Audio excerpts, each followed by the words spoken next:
Deal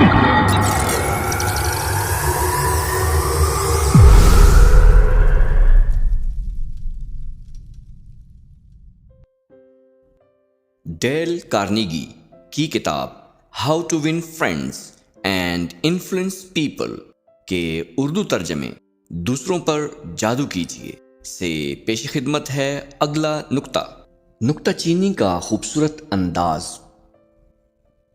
بہتر تو یہی ہے کہ آپ دوسروں پر نکتہ چینی سے مکمل اجتناب برتیں، کیونکہ اس سے آپ کی خود کی شخصیت متاثر ہو سکتی ہے۔ یہ ایک فطری امر ہے کہ کوئی بھی نکتہ چینی پسند نہیں کرتا، لیکن اگر آپ نکتہ چینی کے انداز میں تھوڑی سی چینی ملا دیں تو آپ کی عزت برقرار رہ سکتی ہے اور دوسرا شخص بھی اپنی اصلاح کی طرف متوجہ ہو سکتا ہے۔ امریکہ کے شہرہ آفاق صنعت کار چارلس شواب ایک دن دوپہر کے وقت اپنے ایک فولاد سازی کے کارخانے کا چکر لگا رہے تھے، جہاں انہوں نے چند ملازمین کو سگریٹ نوشی کرتے ہوئے دیکھا۔ ملازمین کے عین سر کے اوپر ایک تختی لٹک رہی تھی جس پر لکھا تھا کارخانے میں تمباکو نوشی منع ہے۔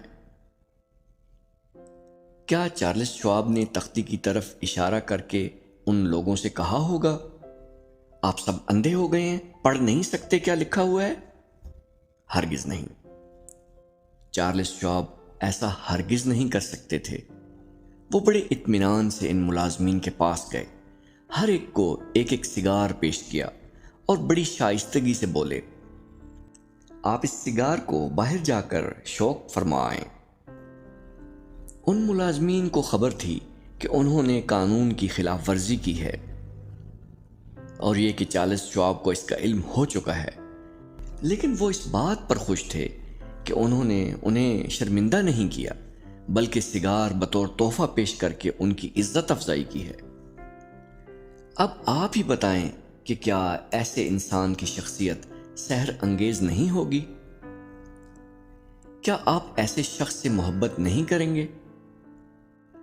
اگر آپ کسی پر تنقید کرنا چاہتے ہیں تو پہلے اس کی خوبیوں کی تعریف کریں۔